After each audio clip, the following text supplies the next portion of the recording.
and get started, Margie. All right. Well, welcome everyone to our Geriatric Resource Ohio Work Group, GROW, ECHO, for May 6th, 2020. The work for this ECHO is supported by a Geriatric Workforce Enhancement Program, GWEP, cooperative agreement with HRSA. Our GWEP is housed at Northeast Ohio Medical University in Rootstown, Ohio. My name is Margie Sanders. I'm the PD for the grant, and I will be the facilitator today for this ECHO. The title of today's ECHO is Transitions, Hospital to Home, Challenges in COVID-19 Pandemic. This will encompass perspectives from acute care, primary care, home care, and area agency on aging on the challenges and opportunities post-discharge for older adults. Keep in mind that the format for Project ECHO events consists of an introductory didactic session followed by an interactive case presentation and discussion between frontline providers and our expert panel. Before we begin, I would like the GROW Hub team to introduce themselves.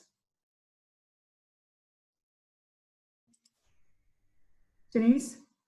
I am Denise Kropp. I'm a research associate in the Department of Family and Community Medicine at NeoMed, and I am this ECHO's coordinator. Dr. Drost? Yeah, I'm Dr. Jennifer Drost. I'm a geriatrician with Summa Health. Brandy? Hi, I'm Brandy Krasinowski with Direction Home, Akron-Canton Area Agency on Aging and Disabilities, and I'm the social worker and community partner on the GWEP grant. Sue? Hi, I'm Sue Hayslett, the GWEP project manager from Summa Health, and I am the RN for our GROW ECHO Hub team. And Sue Fosnight, are you on? Sue Fosnight? I don't know if Sue's on. Yes. There you are. Okay. Would you please introduce yourself? Yeah, sorry, had to unmute. I'm Sue Fosnight. I am a pharmacist, and I have a shared position between Summa Health and NeoMed, and am also on this grant. Thank you. So presenters for this ECHO are Amanda Harvin, APRN, CNP, and who is the lead nurse practitioner for Summa Geriatric Medicine. Patricia Vermersch, PhD, APRN, and she's at Access Point Community Health Center. Michael Calderon, DPT, Regional Vice President of Home Care for Alternate Solutions Health Network. Brandy Krasinowski, MBA, LSW, Director of Project Management and Quality Improvement and Provider Relations for Direction Home, Akron-Canton Area Agency on Aging and Disabilities. So just a few housekeeping items before we start.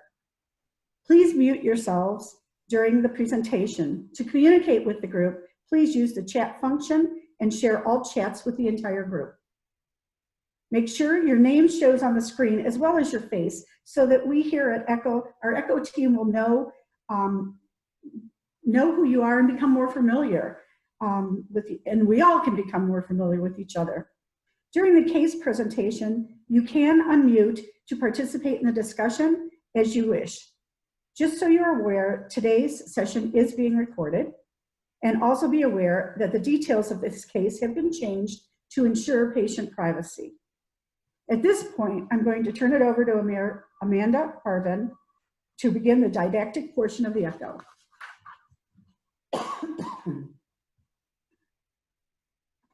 Okay, so my name is Amanda Harvin. I work primarily in the inpatient realm, seeing geriatric consults, and deal a lot with managing acute geriatric issues that come up for patients that are hospitalized. And a lot of that is trying to facilitate the most appropriate plan for discharge, make sure patients are going to have the resources that they need to succeed outside of the hospital and not come back and see us right away.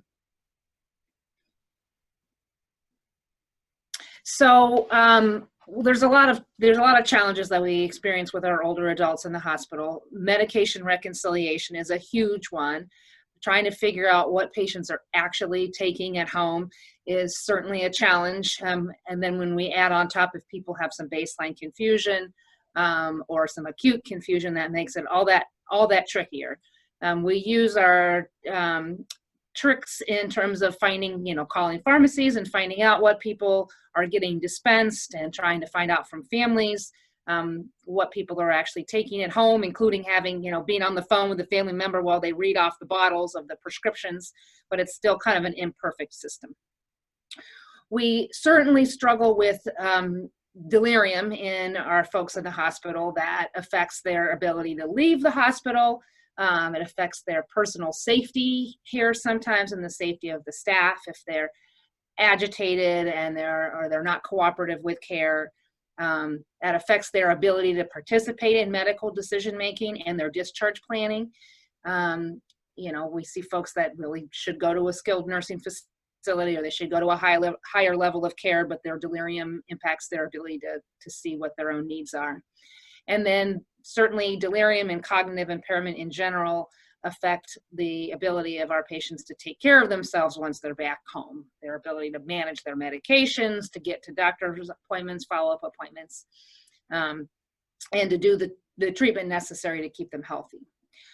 And we also have struggle with functional decline, either folks that come in functionally declined because of baseline deconditioning or baseline chronic medical issues, or they experience functional decline in the hospital because of their acute medical issues.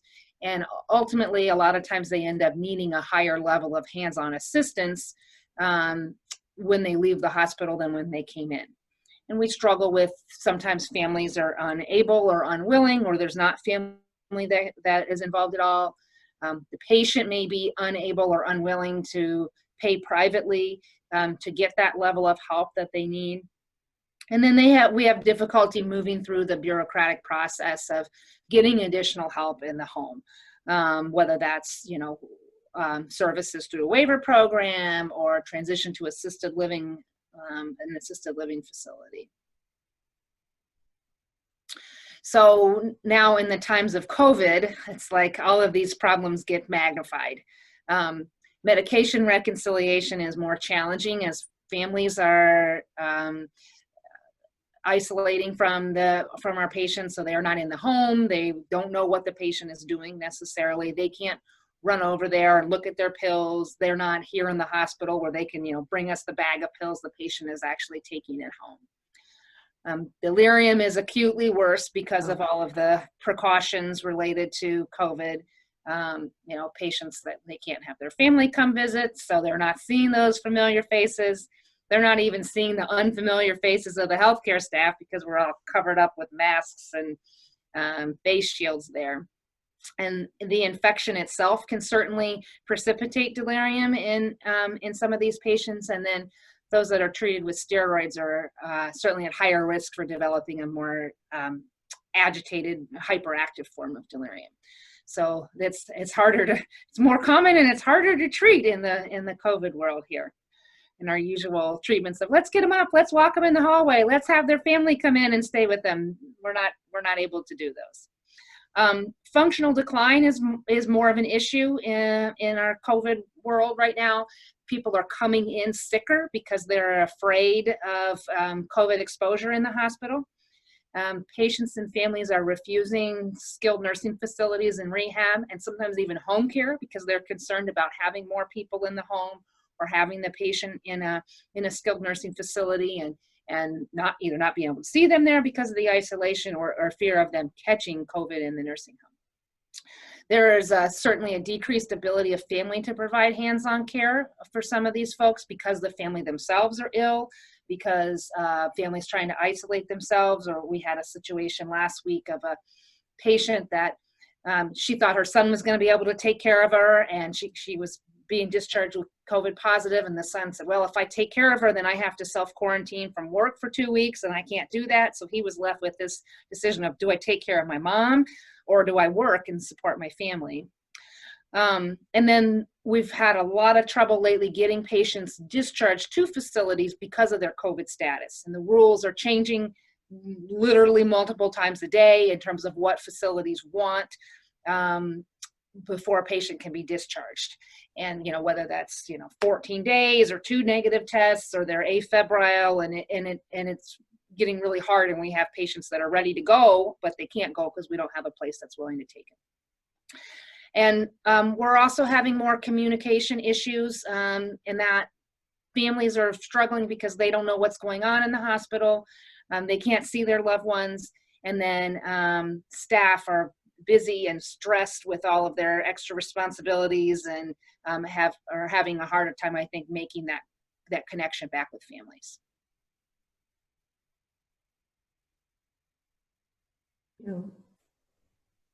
Pat? Everybody hear me okay? Yes, thank Okay, you. next slide, please. So I'm a geriatric nurse practitioner, and I am working at the Access Point, which is a federally qualified health center. So our patient population tends to be primarily Medicaid with some Medicare, and then we have people with no insurance and limited insurance. So the challenges that we typically face, oftentimes as a primary care provider, when we're not part of a larger system, we have no idea that a patient has been in the hospital or even been to the emergency room until the patient or the family member attempts to contact us to set up an appointment.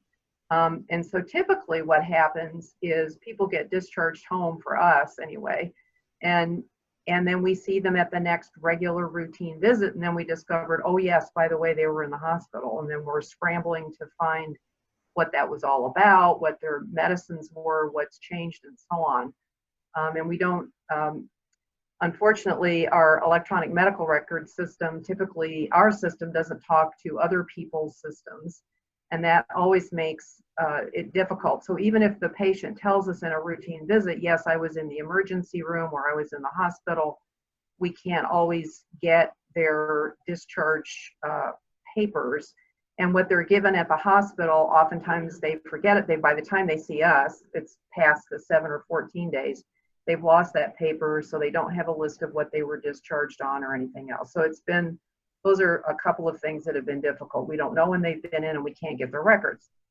Now with the follow-up appointments, occasionally the fact that we're that primary care provider doesn't necessarily get into the hospital record. So when the hospitals are trying to be more diligent about making follow-up appointments, sometimes they just make them within their own hospital system, which leaves who was actually seeing the patient out of the loop. Oftentimes, I'm finding anyway that the patients or the families themselves don't know that they have follow-up appointments. And if I do get the records, and I can say, oh, well, I see you were supposed to see, and then did you see that person? And they'll go, no, they didn't know that they had that appointment. The appointments, often, if the family member works, then oftentimes the family member can't get that person to that follow-up appointment, and so they're just ending up being no-shows. Transportation is always an issue, particularly with our population. A lot of the older adults don't drive, and they have to rely on a family member or a friend who then has to work it around their work schedule. I'm also finding too that sometimes the patient or the family member themselves, I mean, if the older adult themselves is up into their 80s and 90s, they may have an adult child who's also retired dealing with their own health issues and can't get their parent to the primary care follow-up appointments. Or in our particular population, they just don't value it. They don't see, I just came out of the hospital, why should I go see another doctor? I'm fine, I'm home, I'm okay. So they just don't even bother to do it. And then patients and families tend to come in at that routine appointment rather than pay. And here's one of the issues that we face. I don't know, other people who are out there may be able to speak more to this, is that we find sometimes they don't want to make more frequent visits because they don't want that extra copay, especially if it's early after hospitalization. They feel like they're too tired and they just spent a bunch of money there and they don't want to spend more money to come see us. So that becomes a problem. Next slide, please. So regularly, just like with the hospitals, it's difficult for them to do that medication reconciliation, and sometimes it's hard for us for similar reasons. We don't always get an accurate list from the hospital via the patient. We don't know what pharmacy they've gone to, and some patients are going to more than one pharmacy because of differences in what their co-pays are. The patient themselves or the family have very poor recall, and in spite of the fact that we tell them every single phone call, please bring all of your medicines, they don't. It's rare that somebody actually has a list. And I've discovered, for example, in some of our patients that have significant psychiatric disorders that get their medicines all from one place, and if I call that pharmacy, I get the list that shows the 28-day supply that goes into the little bubble packs, but it doesn't include anything that's separate from that, like insulin or levothyroxine that's been taken out of the bubble pack. So that creates problems. The patient frequently doesn't know what they were given in the hospital. They'll just say, "Oh, well, they put me on some antibiotic and I still have a few days left and I don't know what it is." Labs and diagnostics, it's also difficult. We find some of the insurance companies, if they just had a big workup in the hospital, they don't always want to have similar labs drawn at that routine visit. And so the patient, we don't know what they've actually had or what their results were. We've had several people that have come in with specific wound care orders, but clearly the patient didn't understand what they were supposed to do or even what they were supposed to get. And it's been over a week later, and now they don't have the right equipment, they don't know how to do it, and it's not clear to us exactly what's supposed to happen either. And now with COVID, everything's gotten more delayed and worse. So in our own practice, because we are rescheduling patients if they're a routine follow-up, we don't want to see them until later, sometime later. And the family members, again, are not necessarily coming in with their person.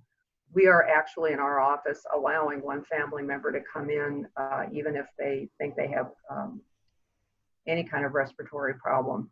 But it's been very difficult, and a lot of practices are now using telehealth, but oftentimes for our older population, they don't have internet capability, and they certainly don't have the equipment to do a telehealth visit. And if they have some kind of dementia, calling them on the phone is not a particularly useful process either, because their family members have taught them don't answer the phone, so they don't. So that gets to be a problem.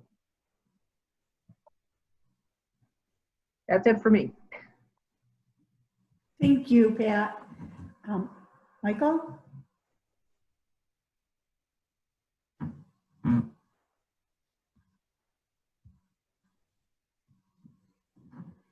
Oh, how about now? Perfect, thank you. All right, perfect. So as the intro kind of led into, I'm Michael Calderon. I'm a Regional Vice President of Home Health with Alternate Solutions. So I have about 8 years of background in home care at the clinician level, being a field physical therapist. Then I worked with St. Vincent Charity Home Care, and over the last 3 years have worked as a regional for different markets, including Suma Health at Home, Mercy Canton, and Beaumont Home Health. So what we wanted to do today is just kind of talk a little bit more detail in regards to some of the qualifiers, the care coordination, and the challenges that we've faced with the COVID-19 pandemic. But really to kind of go into some of the home care basics, wanted to call and cover first some of the CMS skilled home care qualifiers. So these qualifiers all have to be hit in order for a patient to qualify for home care services. And that first one is homebound. So CMS essentially says that the patient has to have a physical limitation from leaving the home on their own. So that patient can use an assisted device, or they would need assistance to leave the home. And leaving the home requires a significant and taxing effort for them to do so. So it's kind of a gray area, and really we kind of work through as best we can. It's essentially they have to meet both components of assisted device assist, and it's a taxing effort. and we follow up within our documentation at every visit to continue to document and explain why that patient is homebound.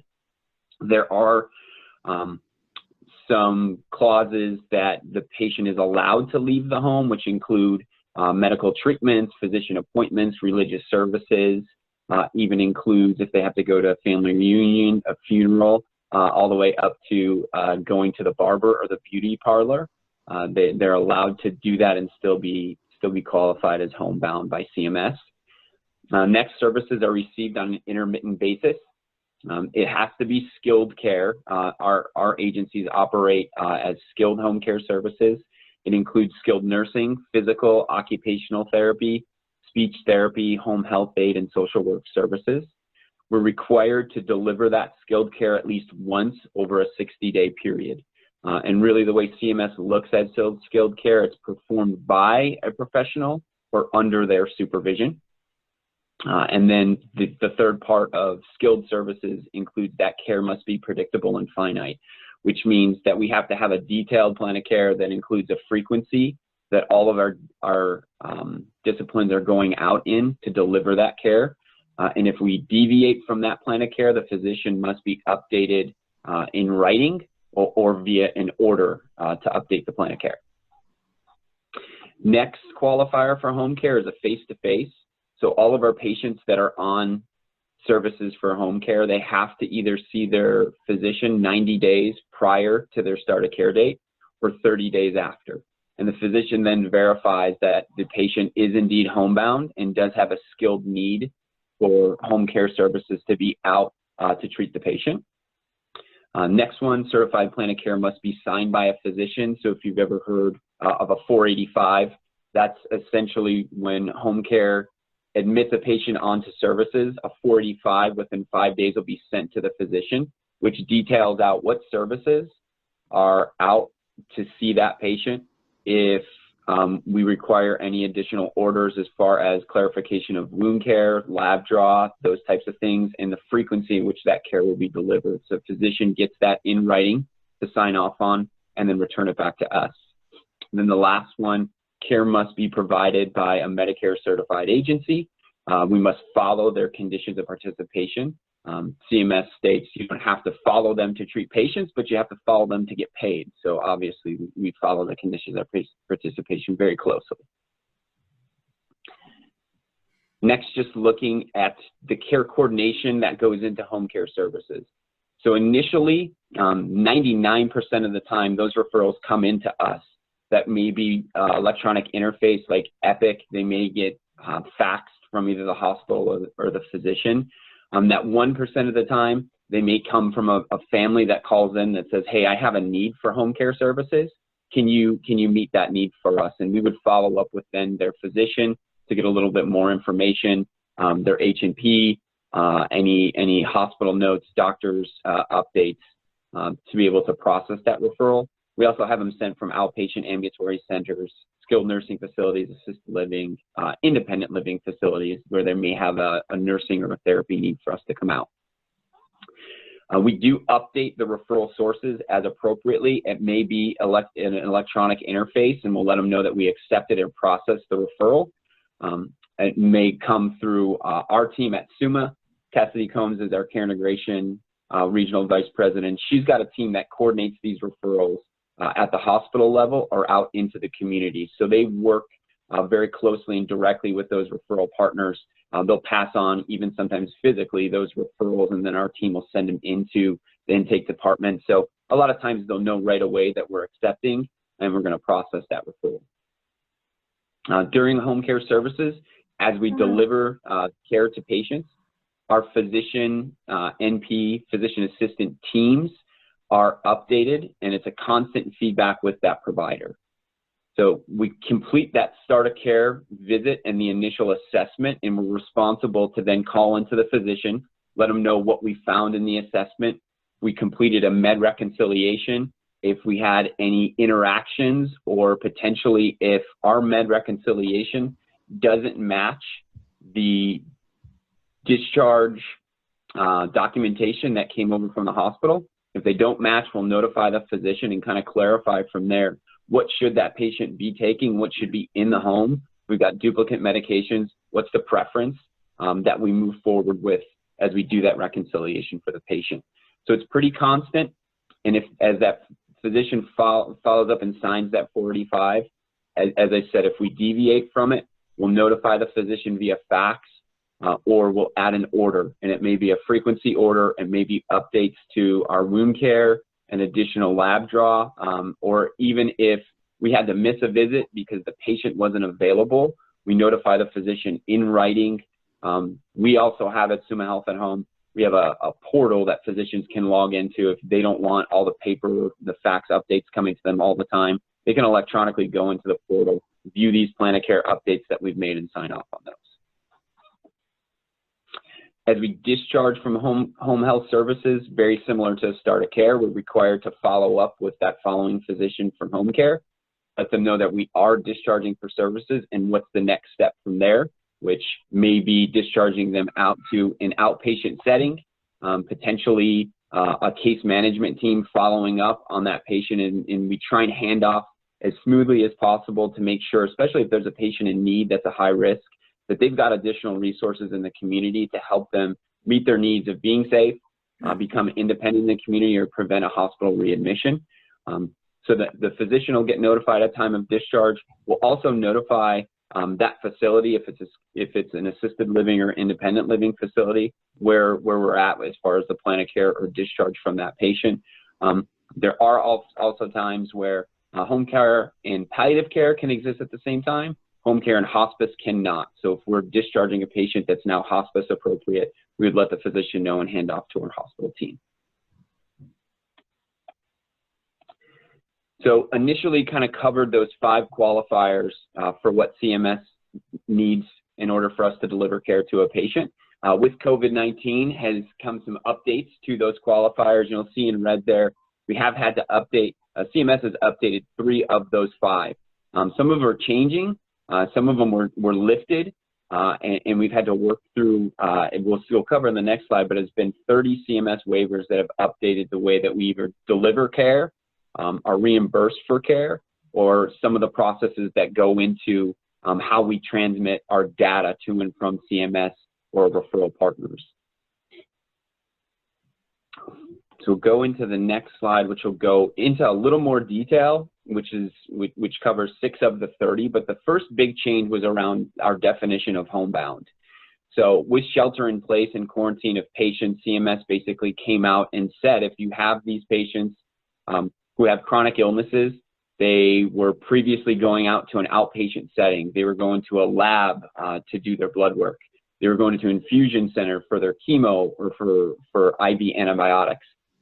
As those closed down, those patients were now considered homebound, and we lifted some of those regulations, and CMS said to home care, you can treat those patients that now do not have the resources in the community to meet their needs, which opened up opportunity for us to go out and then treat some of, if it's cardiac or pulmonary rehab patients, any our wound or IV patients. Also, CMS looked at our COVID positive patients and basically said, we don't want, if they no longer require inpatient care, we don't want them out in the community, even if they don't have that physical impairment of the taxing effort to leave or leaving assist, requiring assist, home care can go in and treat those patients. And in continuing to address healthcare needs and assessment, again, homebound is very gray, and the waiver was also very gray. Quarantine, shelter in place essentially made 99% of the community now homebound and qualifying for home care services. The next big update was around our plans of care and how we certify. We certify our initial plan of care and then continue to do so every 60 days. Because some of the limitations in physician approvals, physician availability for those visits, it was then expanded to include nurse practitioners and physician assistants that could now write orders for home care and follow that patient along their 60-day episode. So we've been able to coordinate with different professionals to do that. They also made a little change that we could now process and complete those visits telephonically So if that patient had not been seen by the physician within 90 days prior to that referral or 30 days after, that can be done telephonically or via video visit.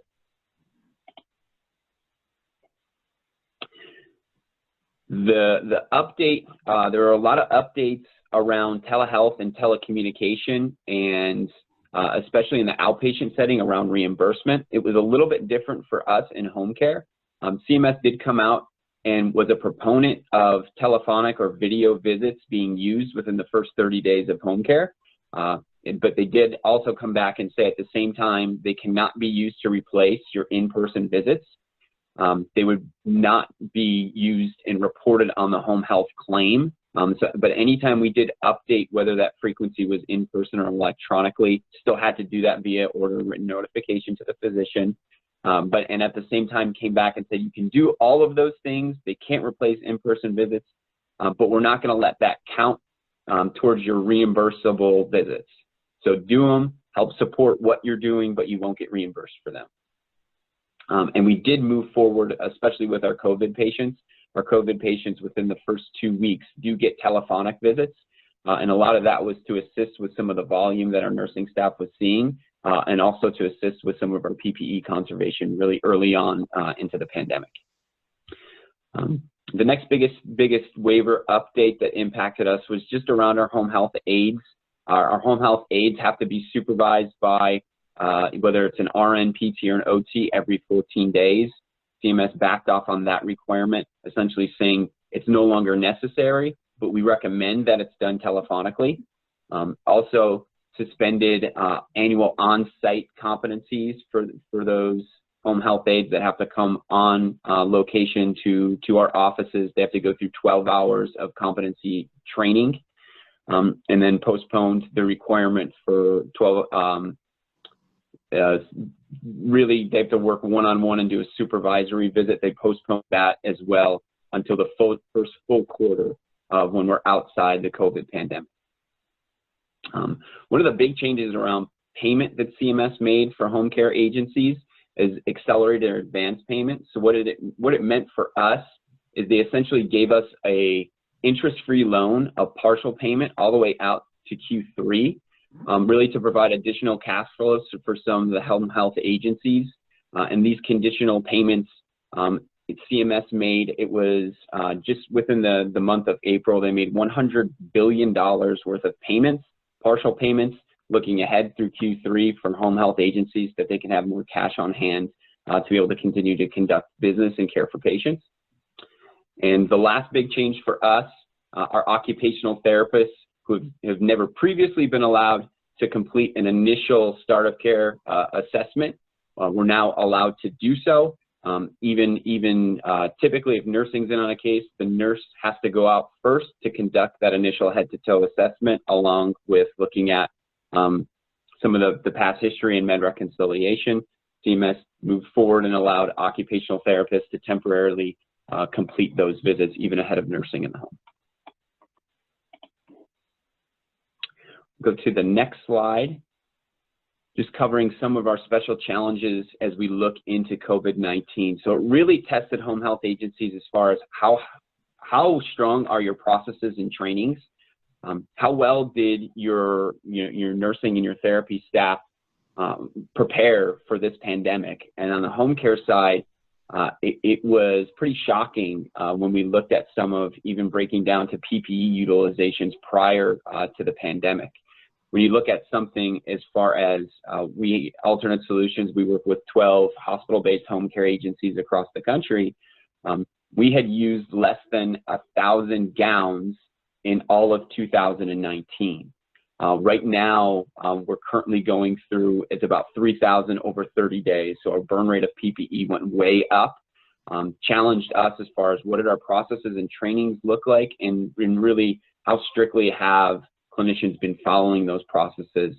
So very quickly acted to introduce additional training and reinforcement just to make sure that our clinicians were prepared to go in and treat patients, to keep them safe, their families safe, and any caregivers safe as well. It stressed the importance for channels of communication. It's a little unique to home care in that we don't have, our clinicians don't start on site at the office. We don't have rounds. We don't have group on-site meetings. That's usually really done electronically, either through email. There's other channels that we use, including like HealthStream for competencies, those types of things. But how can we get mass education and accurate education out to our staff that's not on-site? And we were restricted due to isolation precautions, social distancing, from bringing staff on for any retraining. So we utilized email, we utilized Zoom, we utilized video training. We created additional resources to the field as far as COVID-19 email groups. So at any time they could email any questions or concerns, any clarifications around policy updates, to make sure, especially with so much inconsistency out in the world as far as media and reporting, that we were getting the most accurate information coming from the CDC and the World Health Organization out to our teams. PPE availability, which all of us really struggled with, being able to locate face shields, surgical masks, N95, gowns, shoe covers, gloves, those types of things. Very early on, it was PPE conservation. We were able to utilize some resources that we have as a network, deal directly with China, and in the middle of April, able to move to from PPE conservation to now moving from clinicians can wear a surgical mask for every single visit. They may not change that surgical mask unless it became dirty, contaminated, or they saw a COVID positive patient. But they were able to do that to keep patients safe and prevent any further infection spread moving forward. Really struggled with we're on allocation, working with McKesson, and because we didn't utilize surgical masks or gowns to the capacity we should have previously, limited how we can get PPE very early on into the pandemic. Our nursing staff limitations, due to call-offs, exposures, quarantine, impacted our ability to care for patients, and for us was really one of the big factors of moving to more telephonic, because we had staffing limitations. That telephonic was a good resource for us, but it impacted our ability to bill and impacted the way that we would get reimbursed down the line from CMS. CMS reimburses home care episodically, so they look at a whole 60-day period, and the number of visits that you complete is all factored into your payment. And the last challenge that we faced that we'll note is a decrease in therapy staff productivity. We in the home care side have experienced a 30% decrease in our referral volume, going all the way back to March 1st. Also, we've had an increase in patients refusing visits. So even scheduled therapy nursing visits where we were coming out to see the patient, they were refusing it to fear of either they were symptomatic and they didn't want to spread it to our clinicians, or they were worried about us coming out, going through a day of seeing patients and potentially bringing something back into their home. So that was the challenge that we faced, along with we had facilities that really tightened up and looked at limiting the number of visitors that were coming into their home. Some facilities that we worked with basically said we don't want therapists coming in at all. If it's skilled nursing for wound care, for labs, for IVs, that's one thing, but we don't want therapy staff coming in and risking exposure. So that impacted us, our therapy team. We've worked with the state of Ohio for a shared work program in which, as our staff's productivity decreases down to 50%, the state of Ohio is going to kick in wages back to our field staff to get them back up to their productivity and the weekly pay that they're used to avoid any layoffs or furloughs.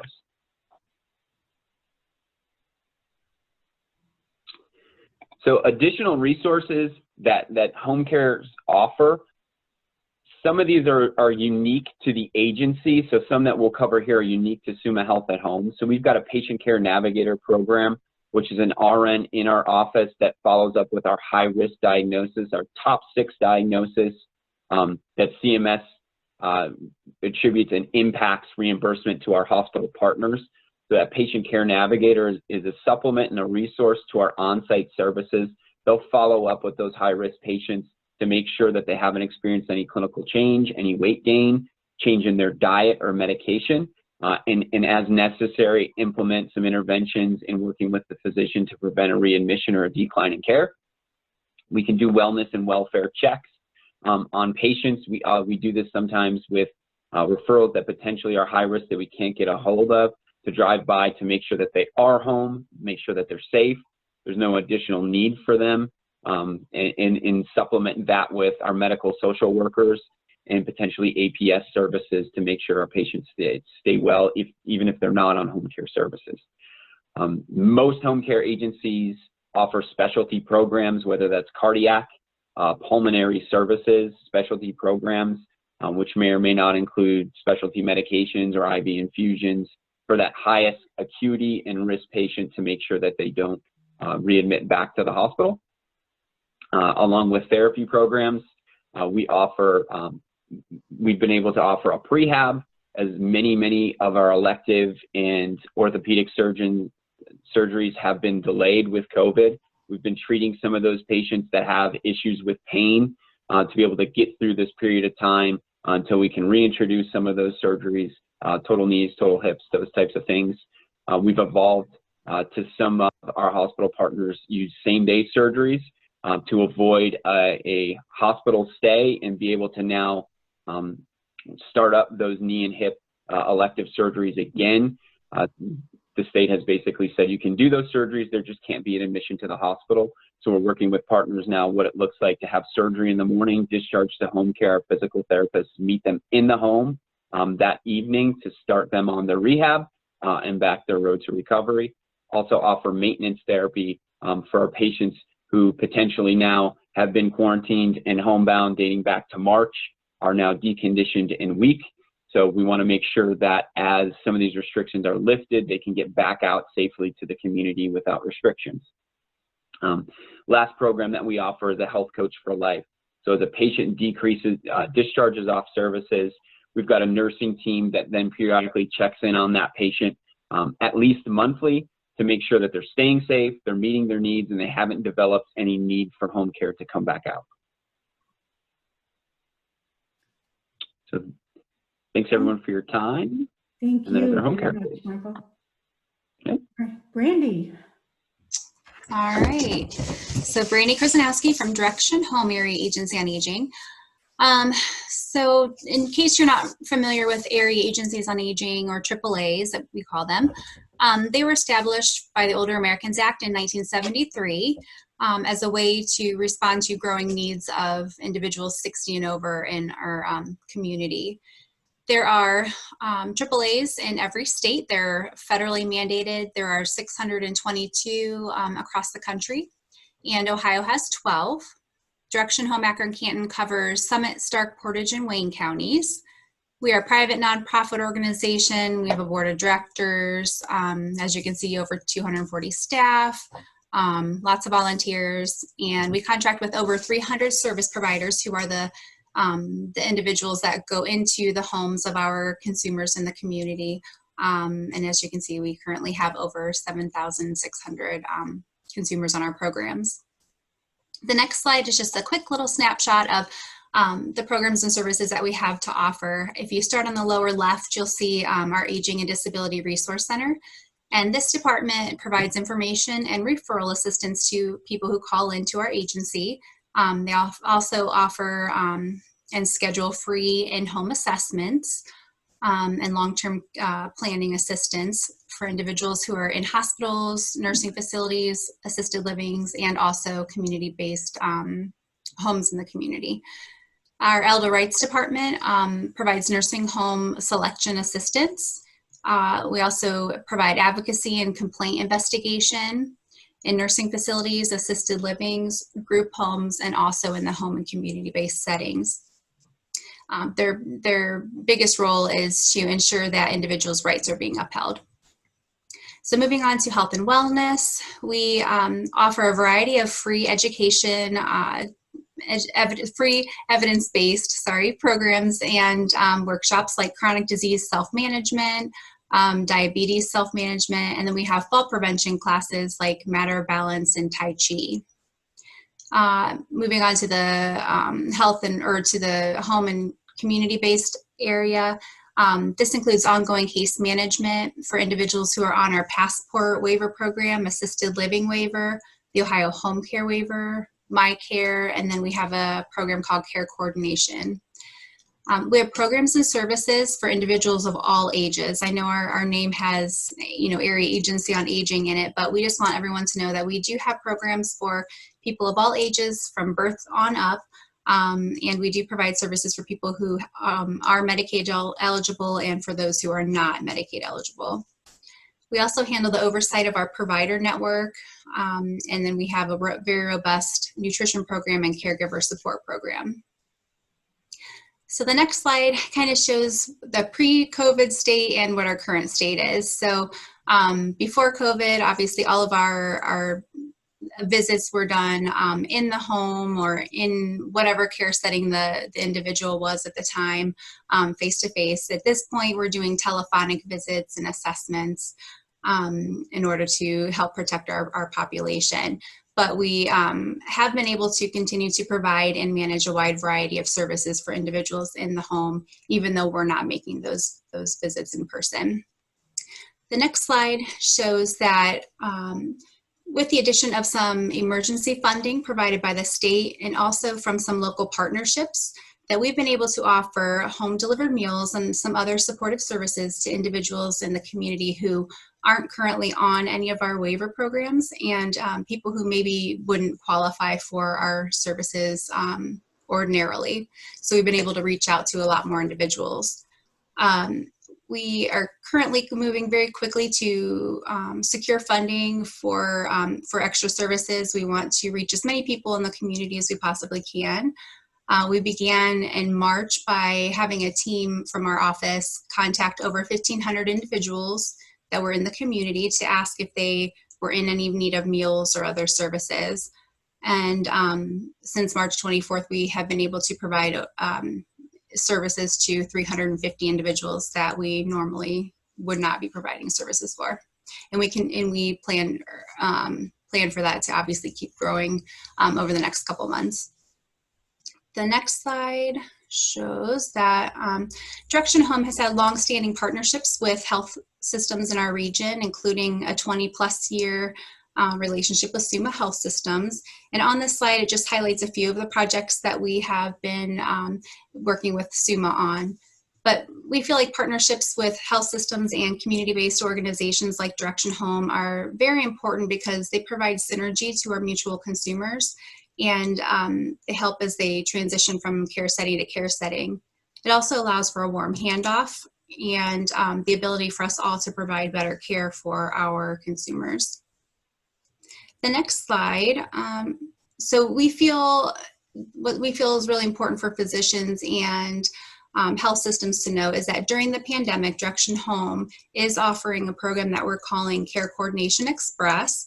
And this program is for individuals 60 and over and who are transitioning from hospital to home.